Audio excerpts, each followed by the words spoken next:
Ora roa mialohan'ny fotoana ny fanomezana anatanterahana ny fikaonan-doha tao amin'ny ISTS Andorany Fotsy.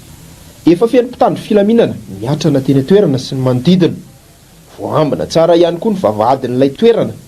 Efa nanomboka ny tonga tsikelikely ary niandry teny ivelany ireo nahazo fanasana. Nahitana olon-tsotra mpanao politika sy olom-boafidy. Taorin'izay nanomboka tonga ireo kandida filoham-pirenena. Ny solotenan'ireo kandida ireo no nanokatra ny fifampiresahana tamin'ny mpitandro filaminana.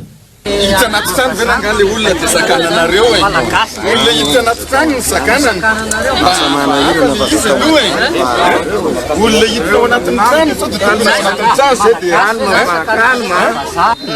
zahay miezaka miantso amin'ny préfet zaho ao ambadika ao. Averiko atao masinao mihitsy a. Ty numéro préfet tompo. Ataotsika main libre io. Fa tsy mandray telefona le préfet. Hijerevantsika anazy io a préfet tanahy io hitanao tsara. Dia miandritsika. Raha mandray izy dia hiteny eto a. Atsotsika izy manko ahitana zany hoe afahana mamana. Misy interdiction koa misy taratasy any aminareo zany misy interdiction. Tanao zany? Miresaka izy dia mbola tsy azo zany sao occupé. Fa vao azo io dia fampianona eto za avy. Ina ny antony tsy voanty. Taorin'izay nanony resaka manaraka tamin'ny mpitandro filaminana ireo kandida ho filoham-pirenena. Nitarika ny fikaonan-doha saika ho tanterahana androany. dia mba mangataka anareo zay amin'ny lalan'izay. Azafady. Mangataka izay.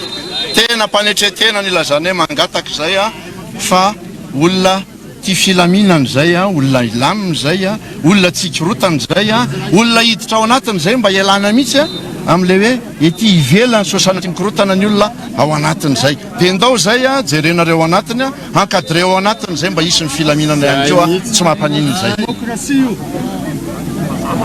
Rehefa tsy nahazo alalana nareo amin'ny voaka dia tsy maintsy voarara dia tozorata. Aizany hoe tsy nahazo alalana zay ohatrano nge zay. Nareo rehetrarehetra reo angambany olona mpanao lalàna daholo misy député anankify reo. Tsy nareo indray ny atoran'izany hoe ahoana ny lalàna mahakasika resaka famoriam-bahoaka. Raikitra ny fifanosehana rehefa tsy nety hatramin'ny farany mpitandro filaminana ahafahana nanatanteraka ny fionana.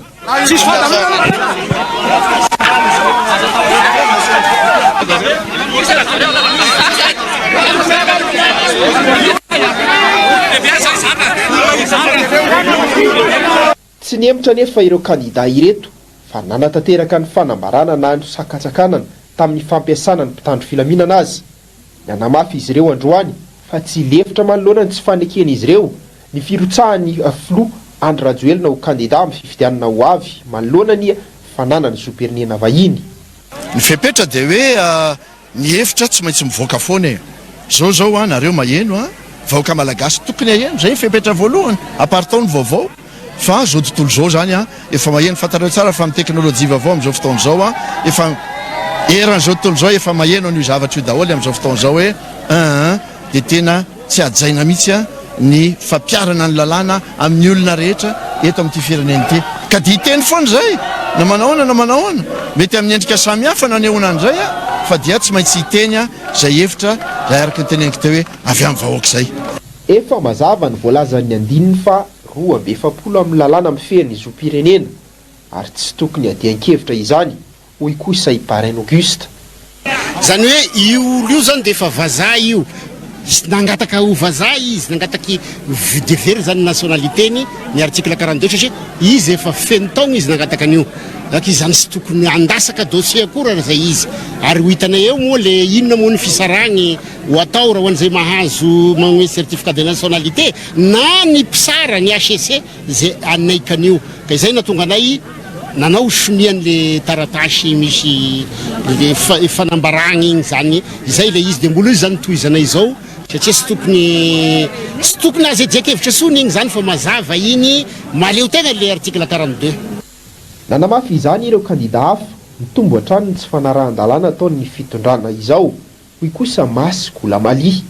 Za zany tehitehiny fotsiny a manao antsoavo amintsika rehetra fa raha mbola zavatra tokony azo efa alamina dia tsy tokony hitadiavana korontana. Satria ny zavatra rehetra amintsika miteny zao a tsisy tsy nandalo amin'izao situation misy atsika zao ny fitondrana mifandimby teto ka ny antony joroko androany dia mba hisorohana an'izay hoe mba tsy hiveremberena an'izay intsony tsy haiko moa fa samy manana ny eritreritry ny olona fa aleo ny samy malagasy ihany mifandinika ny ahatsara n'ilay tanindrazana malagasy. Notsindrin'ny filohan'ny antoko Anjomara sy Rivo-Bavao fa olona mizaka ny zoam-pirenena malagasy ihany koa no ekena hitondra ny firenena ary tsy ekena entin'ny vahiny i Madagasikara.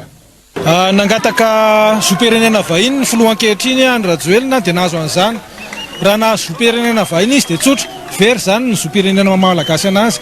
Raha very ny zoam-pirenena malagasy azy dia very ny fiandriana Madagasikara ka tsy ekenay ny hitondrana vahiny ny Madagasikara zany tsy mety.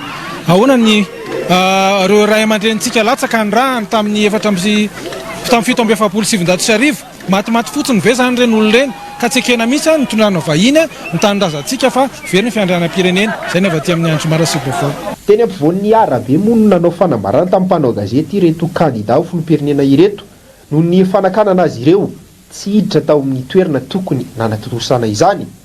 Tapaka nandritra ny 30 minitra teo moa ny fifamoivoizana teny toerana.